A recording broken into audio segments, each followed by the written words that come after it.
నేను జూబ్లీస్ ఇన్స్పెక్టర్గా పనిచేస్తున్న రోజుల్లో మెహకోటర్ అని 7 years old బాయ్, ఆ పిల్లడు బ్లడ్ క్యాన్సర్తో సఫర్ అవుతున్నాడు. అతని విషయం ఏంటంటే పోలీస్ ఆఫీసర్గా నేను I have to act for a day అని.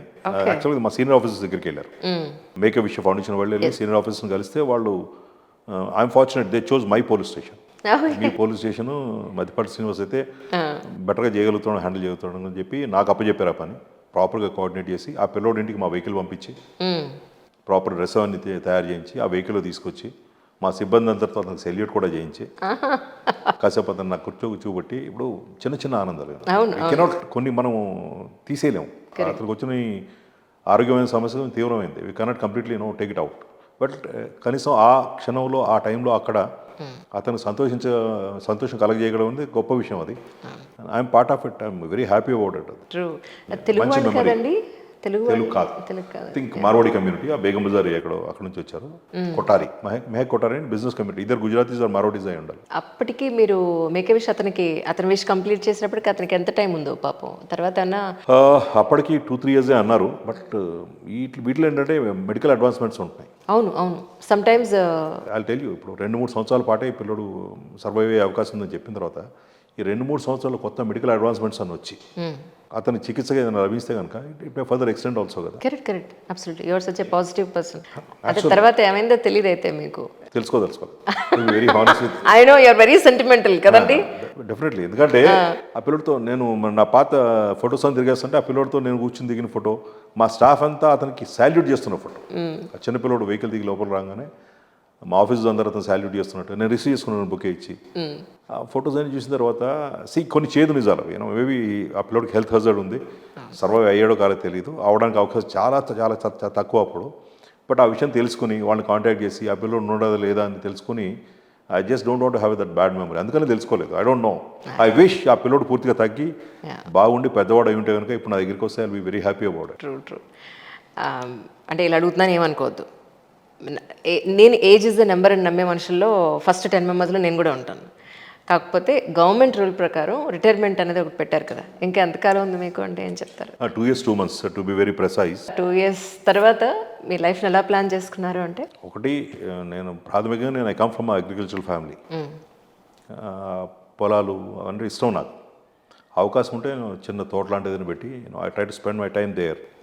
మీరు ఇప్పుడు వచ్చేది ముందు అడిగాను నన్ను, నేను రావడానికి 10 నిమిషాలు లేట్ అయితే మీకు ఏమైనా ఇబ్బంది? నాకేం ఇబ్బంది ఉండదు, నా దగ్గర ఎప్పుడు బుక్స్ ఉంటాయి.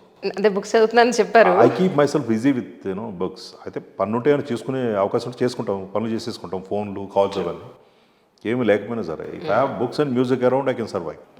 చాలామందికి ఒకటి ఏంటంటే ఇంత ఆరగెన్స్, మొండితనం, అగ్రెషన్, ఏంటి నీకు ఇంత తలబరిస్తాను ఏంటని అడుగుతారు దగ్గర ఉండేవాళ్ళు పేరు.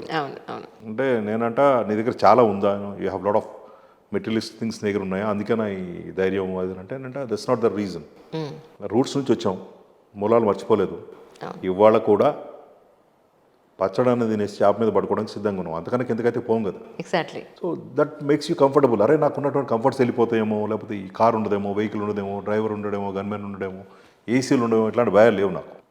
ఎక్కడి నుంచి వచ్చామో ఆ మూలాలు మర్చిపోలేదు, అట్లాగే ఉన్నాయి. కాబట్టి సింప్లెస్ట్ పాసిబుల్ ఫామ్లో బ్రతకగలుగుతాం అనేది ధైర్యం.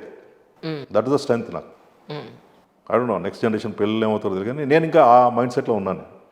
మా నాన్నగారు ఉన్న పొలంలో ఐఎమ్ ట్రైంగ్ టు చిన్నగా థాట్ డెవలప్ చేసే ప్రయత్నంలో ఉన్నాను నేను. అది ఇక్కడే సార్ హైదరాబాద్. ఒకప్పుడు ఒరిజినల్ మేము నిజామాబాద్, కానీ తర్వాత for various reasons my parents migrated to కోదాట దగ్గర విలేజ్కి మైగ్రేట్ అయ్యారు.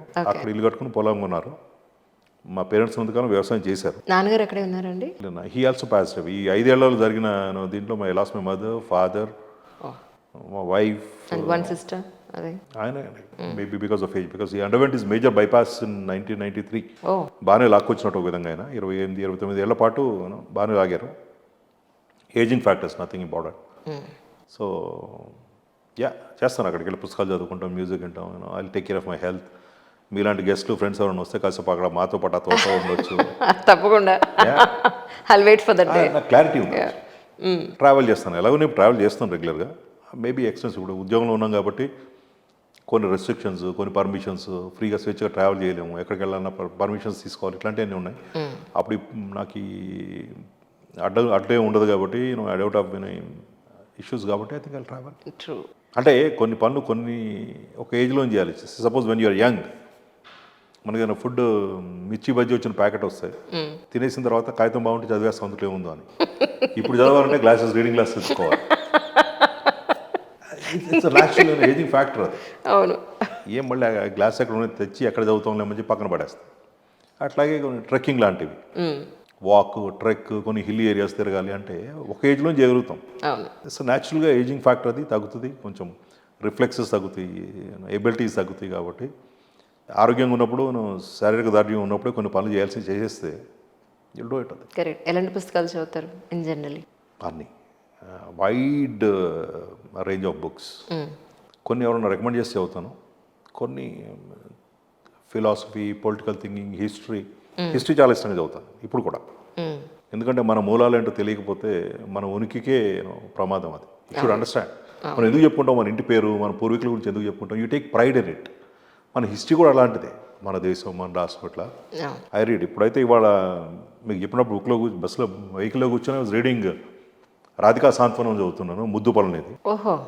సచ్ అన్ ఇంట్రెస్టింగ్ బుక్ అది. ఆవిడ షీ వాజ్ ఎ కోర్టిసన్, దేవదాసి. తంజావూరులో ఉన్నటువంటి మరాఠా కింగ్స్ దగ్గర వాళ్ళ కోర్టులో ఆవిడ దేవదాసి. ఆవిడకి తెలుగు మూలాలు ఉన్నాయి. ఆవిడ జీవితాల నుంచి అక్కడ మైగ్రేట్ అయ్యారు. మేబీ అప్పుడు ఏంటంటే ఇదంతా కూడా మరాఠా కింగ్డమ్ కింద ఉండేదో తెలియదు. So she wrote a book. ఆవిడ రాసిన బుక్ దాంట్లో ఎరోటిక్ కంటెంట్ ఎక్కువ ఉందని చెప్పేసి అప్పట్లో బ్యాన్ చేసింది British. Okay. Yeah, Bengaluru Nagaratnam గారు అనే ఒక రిఫార్మిస్టు ఆవిడ గట్టిగా ఉద్యమం చేసి పోరాడి ఆ బుక్ మీద బ్యాన్ లిఫ్ట్ చేయించింది. ఇప్పుడు అలా చదువుతున్నాను. తర్వాత నిన్న 3 days క్రితం మిథునం మళ్ళీ ఒకసారి చదివాను నేను. ఓహో. బాపు గారు దస్తూరితో రాసిన బుక్ ఎవరో ఫ్రెండ్కి ఇద్దామని కొన్నాను. అవును. అవును. పొద్దునే కాఫీ టేబుల్ మీద బుక్ కనపడేటప్పటికి కాఫీ తాగుతూ చదవాలనిపించి చదివేశాను నేను. మళ్ళీ ఒకసారి కొత్తగా అనిపించింది. కొన్ని బుక్స్ ఎన్నిసార్లు చదివినా కొత్తగానే ఉంటుంది. కొత్తగానే ఉంటాయి. ఇదొకటి. అలాగే గురజాడ వారి కన్యాశుల్కం, అవును. Such a beautiful book. ఎన్నిసార్లు చదివినా ఇట్ లుక్స్ ఆల్ ఫ్రెష్. అవును. I share it. నేను చిన్న రైటప్ అది బుక్ చదువుతూ చిన్నగా ఏదో రాశాను దాని మీద. రాస్తారు కూడానా? ఆలోచనలు అందమైన అక్షరాల రూపాలు ఇవ్వలేకపోవచ్చు, బట్ ఆలోచనలు పేపర్ మీద పెట్టే ప్రయత్నమే చేస్తాం. Right. It may not be very poetic, very appealing ఉండకపోవచ్చు. ఉంటే మనం కూడా రచన ఒక ప్రొఫెషన్ తీసుకుని ఉండేవాళ్ళమేమో.